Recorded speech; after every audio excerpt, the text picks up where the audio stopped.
बिस्मिल्लाहिर्रहमानिर्रहीम। अस्सलाम वालेकुम। अल्लाहुम्मा सल्ली व सल्लिम अला सय्यिदिना मुहम्मदिन। मैं हूं मोहम्मद जावेद राकीज़ार और आपको राकीज़ार ऑनलाइन में खुश आमदीद कहते हैं। आज का टॉपिक बहुत इम्पॉर्टेंट टॉपिक है कि क्वेश्चन ये है कि गेस्ट पोस्टिंग जीबीओबी में एक वेंडर और मिडल मैन के दरमियान क्या रीसेलर्स ज़्यादा होने चाहिए, यानी कि ज़्यादा रीसेलर्स हों तो तब आपका बिजनेस सक्सेसफुल होगा, आप कामयाब होगे, आपका प्रॉफिट ज़्यादा होगा, या कम रीसेलर्स को रखा जाए तो तब आपको प्रॉफिट ज़्यादा होगा और इसके अलावा रिस्क कम इन्वॉल्व होंगे इसमें। क्या इसके अलावा एक और सिचुएशन है कि क्या हम रीसेलर्स को निकाल कर डायरेक्ट वेंडर के साथ राब्ता नहीं कर सकते, डायरेक्ट वेंडर को सेल नहीं कर सकते? ये आज का टॉपिक है गेस्ट पोस्टिंग से रिलेटेड और बहुत ही इंपॉर्टेंट टॉपिक है, आपको इसका कॉन्सेप्ट समझना है। तो चलिए हम शुरू करते हैं। सबसे पहले आपको समझा देते हैं कि गेस्ट पोस्टिंग या जीबीओबी में तीन स्टेक होल्डर्स इन्वॉल्व होते हैं। नंबर वन एक वेंडर होता है और इसके अलावा दूसरा क्लाइंट होता है। इस वेंडर को सेलर भी कहते हैं। ये अपनी वेबसाइट सेल करता है, अपनी वेबसाइट के ऊपर आर्टिकल पब्लिश करता है क्लाइंट के और उससे पैसे चार्ज करता है, और ये दोनों का जो कनेक्शन है वो एक मिडल मैन के थ्रू होता है। वो हम भी हैं, वो आप भी हैं। तो वेंडर को क्या कहते हैं? सेलर कहते हैं। ये एडमन भी कहलाता है। एडमन से मुराद ये है वेबसाइट की, जो कि एक प्रोडक्ट है जिसको सेल किया जा रहा है इस सारे बिजनेस में। वो एडमन को एडमिनिस्ट्रेशन, जो उसकी वेबसाइट है उसकी तमाम एडमिनिस्ट्रेशन, उसको कंट्रोल करना इस वेंडर के हाथ में होता है। यूज़र पासवर्ड इसके पास होता है। इसका मतलब है इसको एडमन को वेबसाइट का ऑनर कहा जाता है। तो इसके कई नाम हैं। दूसरी तरफ आ जाता है this is called client. Client को कस्टमर भी कहा जाता है और इसके अलावा इसको बायर भी कहा जाता है। ये परचेज करता है। ये कस्टमर क्लाइंट ये क्या परचेज करता है? ये इस वेंडर की वेबसाइट पर अपना आर्टिकल लगवाता है, यानी कि आर्टिकल लगवाने को इन सर्विसेज को परचेज करता है और पैसे पे करता है। आर्टिकल लगवाता है अपना और पैसे पे करता है वेंडर को।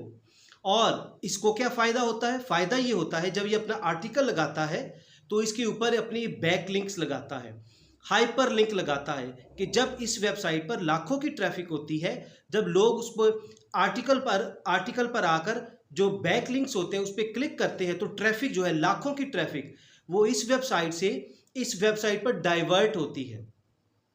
इसका मतलब है कि ये जो क्लाइंट है, ये जो सारा कुछ कर रहा है, ये अपनी लो रैंक्ड वेबसाइट लो रैंक्ड होती है, उसको ऊपर लाने के लिए, जिस तरह ये वेबसाइट ऊपर है, इसको ऊपर लाने के लिए ये प्रोसेस होता है। ये सारा प्रोसेस, ये दरमियान में, इन दोनों के दरमियान में एक मिडल मैन होता है, कमीशन एजेंट होता है, फैसिलिटेटर होता है, फ्रीलांसर होता है। वो करता है। वो आप भी हो सकते हैं, वो हम भी हो सकते हैं, जो तमाम गेस्ट पोस्टिंग जीबीओबी का बिजनेस करते हैं। दुनिया के तमाम जो बिजनेसेस हैं वो इन्हीं चीज़ों पर ही बेस करते हैं। ये मुख्तसर सी तफसील बताने का मकसद ये है कि कुछ लोगों ने, स्टूडेंट्स, प्रोफेशनल्स अभी से हमारी वीडियो को देख रहे हैं ताकि वो सारे इस मैकेनिज्म को, प्रोसेस को समझ सकें। अब हम आपको बताते हैं कि आखिर जो क्वेश्चन है कि ये क्लाइंट है, ये वेंडर है, वेंडर के दरमियान ये कमीशन एजेंट है, मिडल मैन है। ये मिडल मैन और वेंडर, हम इनकी बात करेंगे कि ये मिडल मैन और वेंडर के दरमियान रीसेलर्स क्या होते हैं कि क्या करते हैं? वो एक चीज़ को दोबारा बेच रहे होते हैं। मिसाल के तौर पे ये याद रखिए, ये अब हम इधर मिडल मैन है, अब क्लाइंट का डिस्कस नहीं हो रहा है, दिस इज मिडल मैन, और ये क्या है? This is vendor. क्या होगा कि ये वेंडर ने आगे एक रीसेलर को, एक बंदे को वेबसाइट बेची, उसने आगे दूसरे को बेची, दूसरे ने तीसरे को बेची, तीसरे ने चौथे को, एंड सो ऑन, और आखिर पर जाकर 11वें नंबर पर हम आते हैं। वो वेबसाइट हमारे पास आ गई। अब इसको एनालाइज करते हैं कि क्या ये प्रोसेस, बाज़ाहिर तो लग रहा है कि इतने हाथों में से होके आ रहा है, तो इसमें जो एरर्स हैं वो कम से कम होंगे। देखिए इसका नुकसान है। नुकसान क्या है कि जब वेंडर ने एक वेबसाइट $10 की बेच रहा है, उसने जब नंबर 1 को बेची, उसने क्या किया, इसने आगे नंबर 2 को $20 की बेच दी। वेंडर ने 1 को $10 की, 1 ने 2 को $20 की, 2 ने 3 को $30 की, एंड सो ऑन 10 बंदों तक गई तो उसकी प्राइस कितनी हो चुकी? $100। हम एज्यूम करते हैं हर एक ने अपना $10 प्रॉफिट ऐड किया, उसमें कमीशन ऐड किया। अब जाके हमारे पास जब वो 10वां बंदा 11वें बंदे को हमें बेचेगा, मिडल मैन को कितने की बेचेगा? यकीनन वो भी हम अप्रॉक्सीमेटली कहते हैं $10 ही रखता है। तो ये 10वां बंदा जब 11वें बंदे को, हमें मिडल मैन को 110 की बेचेगा, $100 की उस तक पहुंची और उसने अपना $10 प्रॉफिट रखकर हमें बेच दी। $110 की जो है वेबसाइट हमारे पास आ रही है और यकीनन हम भी अपना एक कुशन रखेंगे, मार्जिन रखकर, तो हम जो है क्लाइंट को बेचेंगे $120 की, $130 की। लेकिन सवाल ये पैदा होता है कि वेबसाइट चली $10 की, लेकिन हम तक पहुंची 110 की और क्लाइंट तक पहुंची अल्टीमेटली 120 या $130 की। इसका मतलब है कि ये जो प्राइस है अननेसेसरीली ये इंक्रीज हुई है, कॉस्ट ऑफ कैपिटल इंक्रीज हुआ है कि एक प्राइस जो है $10 से $130 तक गैर ज़रूरी तौर पर बढ़ी है। अब एज्यूम कीजिए कि ये क्लाइंट, जब उसके पास हम वेबसाइट भेजेंगे, वो क्लाइंट क्या करेगा? डायरेक्ट वेंडर को ईमेल करेगा, वो चेक करने के लिए, वेरीफाई करने के लिए। क्लाइंट उसे कहेगा जी मैं आपको $10 की बेचूंगा। तो वो जब हमने क्लाइंट को प्राइस भेजी होगी $130 की, तो $130 कहाँ और $10 कहाँ? इससे मुराद ये है कि वो हमें यकीनन कहेगा कि हम प्राइस को बहुत एग्जेजरेट करके ओवर इनवाइसिंग कर रहे हैं, हमें फ्रॉडुलेंट करार देगा, हमें ब्लॉक कर देगा और हमें कहेगा कि नेक्स्ट टाइम आपने हमें ईमेल नहीं करनी, आपने हमसे बिजनेस नहीं करना।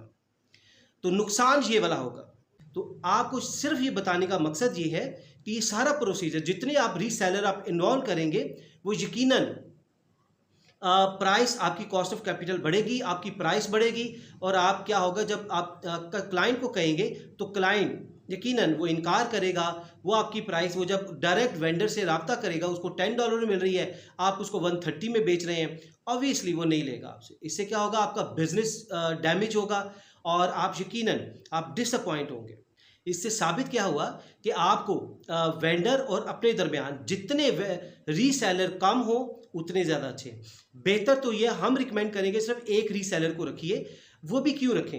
अब सवाल ये पैदा होता है कि आप डायरेक्ट वेंडर से, एक मिडल मैन है, वेंडर से डायरेक्ट रब्ता क्यों नहीं कर सकता?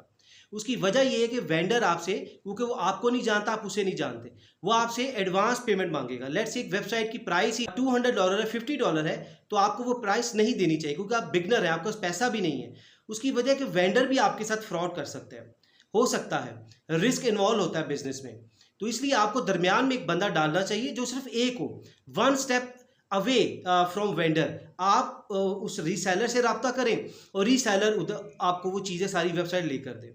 तो ये जो रिस्क है, आपने इसको मिनिमाइज करना है, रिड्यूस करना है, अपने प्रॉफिट को सिक्योर करना है कि एक ही रीसेलर होना चाहिए, ज़्यादा रीसेलर इन्वॉल्व ना हो। आप उस रीसेलर से खुद पूछ लीजिए कि आप उनसे पूछें कॉल करके, पाकिस्तानी होना चाहिए ताकि आप उसको इजीली एक्सेसिबल हो। आप कॉल करें, व्हाट्सएप पे कॉल करें, उससे व्हाट्सएप का नंबर लें, उनसे रब्ता करें, जी बताइए आप बिज़नेस कब से कर रहे हो, उनकी फेसबुक प्रोफाइल देखिए और भी डिफरेंट जो है यूट्यूब अगर चैनल है वो देखिए। इसके अलावा आपने ट्रस्ट किसी पे नहीं करना, हर चीज़ को वेरीफाई करना है, आपने विजिलेंट रहना है, होशियार रहना है। मिसाल के तौर पे आपको वो रीसेलर से आप रब्ता करते हैं, आपको $20 या लेट्स से $50 की प्राइस कहता है, तो आपने क्या करना है, एक बार वेंडर को ईमेल करनी है, कॉन्फिडेंस से आपने ईमेल करनी है, वेंडर को पूछना है क्या प्राइस है, डरना नहीं आपने। तो वो आपको बताएगा $10 और आपको अगर वो रीसेलर $20 में बेच रहा है तो इसका मतलब आप कहें ठीक है, उसने अपना प्रॉफिट रखा है। लेकिन ये नहीं कि वो रीसेलर भी आपको फ़ायदा उठा रहा है और आपको $100 प्राइस में बेच रहा है। और जब आप क्लाइंट को बेचेंगे $120 में, $10 में, वो यकीनन आप कंपटीशन से बाहर हो जाएंगे। वो क्लाइंट भी बड़ा होशियार होगा, उसने भी डिफरेंट लोगों से प्राइसेस ली होंगी। तो क्या होगा कि वो आपको रिजेक्ट कर देगा क्लाइंट, तो वो उनसे रब्ता करेगा जिन्होंने वो ऑथर अकाउंट लिए हुए हैं या जो डायरेक्ट वेंडर से लिए हुए हैं।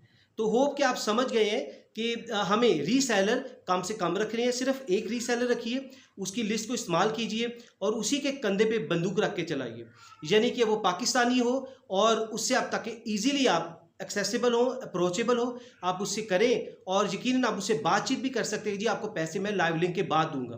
क्लाइंट से आप उसको इत्मीनान में रहे, हो सकता है वो रीसेलर अच्छी पार्टी हो, उसके पास पैसा हो और उसने इन्वेस्टमेंट की हो या वेंडर के साथ उसकी वो कई सालों से उसके रिलेशनशिप हो।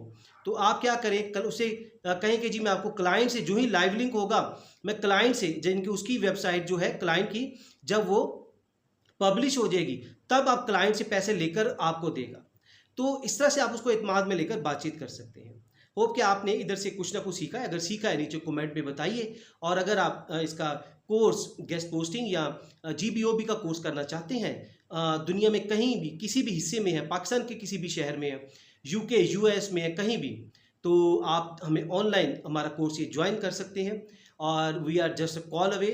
व्हाट्सएप पे मैसेज कीजिए और अपना नेम सिटी एंड क्वालिफिकेशन भेजिए और हमारे कोर्स में दाखिल हो जाइए। अपना बहुत सा ख्याल रखिए। Thank you very much. Stay always blessed. अल्लाह हाफिज़।